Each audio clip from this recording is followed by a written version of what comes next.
뉴스토대석 대구 경북 제22대 국회의원 당선인들을 차례로 만나보는 순서입니다. 이번 총선에서 구미을 지역민들은 경북 출신의 대통령실 국정기획비서관을 지낸 국민의힘 강명구 후보를 선택했는데요. 오늘은 강명구 당선인 모시고 앞으로 의정활동 계획에 대해서 자세히 이야기 나눠보겠습니다.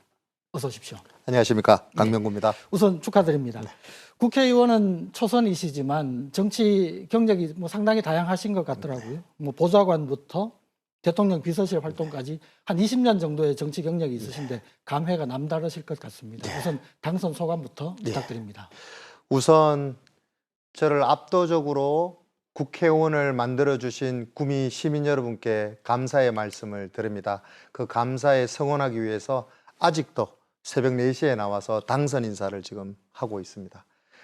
너무나도 많은 저와 함께 정권 교체를 했던 우리 국민의힘 동지들께서 살아 돌아오지 못했습니다. 우리 국민들께서 해초리를 드셨습니다.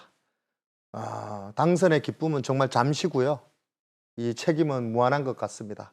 다시 우리 주민들의 마음을 얻기 위해, 그리고 그분들의 그 사랑을 얻기 위해 다시 주민 속으로 들어가 우리 사랑받을 수 있는, 그리고 인정받을 수 있는, 칭찬받는 일을 해야 한다고, 지금부터 해야 한다고 생각합니다. 네. 구미을 선거구는 젊은 층 인구가 많기 때문에 애초에 격전지가 될 것이다 이런 예상들을 많이 하셨거든요. 그런데 막상 선거 결과를 보니 한 30%포인트 차로 야당 후보를 이기셨습니다. 이번 선거 결과의 그 의미가 무엇이라고 보십니까? 예.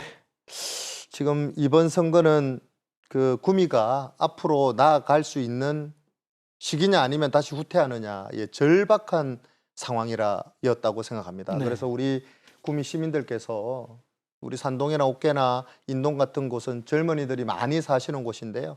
아마 그분들께서 저의 구미 발전에 대한 절박함과 절실함을 보셨다고 생각합니다. 네. 제가 아까도 말씀드렸다시피 저는 새벽 4시에 나와서 선거운동을 시작했거든요. 예. 그래서 뚜벅이 선거로 20시간 선거운동을 시작했는데요. 우리 주민들께서 처음에는 의아해 하다가 나중에는 저의 정성과 진심을 보신 것 같습니다. 그리고 구미 발전에 대한 이 절박함을 보셨던 것 같습니다. 네. 그래서 저를 지지해 주셨 거 아닌가 생각이 듭니다. 네.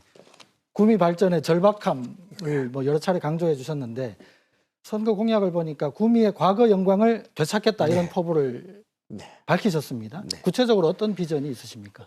우리 구미는 지금 반도체와 신공항, 이것도 중요하지만 정주 여건 개선이 가장 중요한 것 같습니다. 네. 우선 반도체 얘기부터 하면은요. 우리 반도체는 이제 산업의 쌀을 넘어 국가 안보의 쌀로 여겨질 정도로 정말 중요한 이 효자 종목이 되었습니다. 네. 이제는 ICT, AI 등의 산업이 이제 대세의 산업으로 이제 바뀌었는데요. 저는 우리 구미를 반도체 제조에 있어서 가장 기본이 되는 이 반도체 소부장, 소재, 부품, 장비, 허브 도시로 만들고 싶습니다. 그리고 이 신공항 얘기를 안 할 수 없습니다.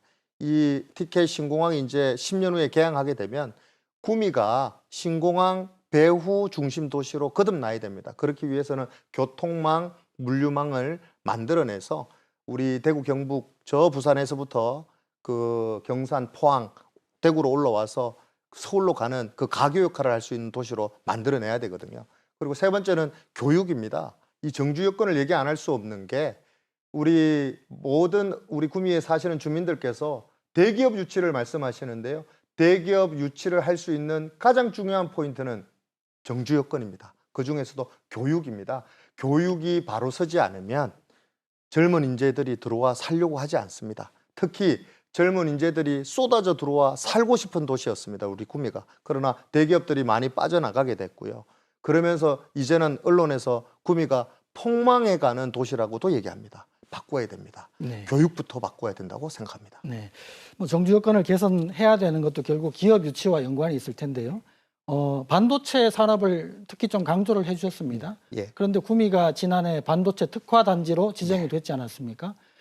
정부는 우리나라 반도체 산업을 위해서 수도권에 대규모로 투자하겠다 이런 그 발표를 했거든요. 이런 상황 속에서 우리 구미가 반도체 중심 도시로 발전하기 위해서 어떤 구체적인 전략을 수립해야 된다고 보십니까? 반도체와 같은 첨단 산업에 대규모 투자를 하기 위해서는요, 반드시 세제 특례, 규제 특례, 기회 발전 특구가 반드시 유치해야 됩니다. 그렇게 해야 그 업종을 바꿀 수가 있거든요. 근데 여러 가지 지금 그 우리 5공단이라고 얘기하는 곳에 1단계는 끝이 나서 지금 기업 유치가 끝이 났지만 2단계로 이제 넘어가야 되는 상황입니다. 여기에 우리가 아까 말씀드린 그런 세제 특례, 규제 특례, 기회 발전 특구를 통해서 반도체 뭐 기업이다, 방산 클러스터다, 뭐 이런 대기업들이 유치할 수 있게끔 우리가 도와줘야 되거든요. 그런데 지금 용인하고 비교했을 때 그 투자 규모나 이런 혜택이 너무 저조한 게 사실이거든요. 여러 현안들이 있지만 반드시 그 국정기획비서관 하면서 경험했던 저의 그 경험을 바탕으로 이런 모든 문제들을 빨리 해결해서 구미가 다시 옛날의 영광을 되찾는 도시로 발돋움 시키겠다는 말씀 꼭 드리고 싶습니다. 네. 국민의힘이 대구 경북에서는 전석을 석권했지만 전체적인 정치 상황으로 봤을 때 국민의힘 상황이 녹록치가 않습니다. 초선 의원으로서 앞으로 의정 활동 어떻게 펼쳐나가실지 계획과 포부를 말씀 부탁드립니다. 우리 정치는 정성과 진심을 다하면 돌아앉은 돌부처도 돌아앉게 만드는 것이라고 생각합니다. 국민들께서 저에게 해초리를 드셨습니다. 그 해초리 반드시 수용해야 되고요. 우리가 우리 스스로 반성하고 쇄신하는 모습도 중요하지만 그것보다 더 중요한 것은 108석을 만들어 주신 우리를 지지해 주신 그분들에게 희망의 메시지를 보내야 된다고 생각합니다. 그 희망의 메시지를 통해서 다시 당과 정부와 대통령실이 단합된 모습을 보이면서 다시 국민 속으로 들어가 우리 국민들에게 사랑도 받고 칭찬도 받고 다시 인정받는 그런 당으로 거듭나야 된다고 생각합니다. 저는 반드시 최선봉에 서서 국민들에게 사랑받는 당으로 거듭날 수 있도록 최일선에서 최선을 다하도록 그렇게 하겠습니다. 네, 구미 을 선거구 강명구 당선인과 함께했습니다. 오늘 말씀 감사합니다. 고맙습니다.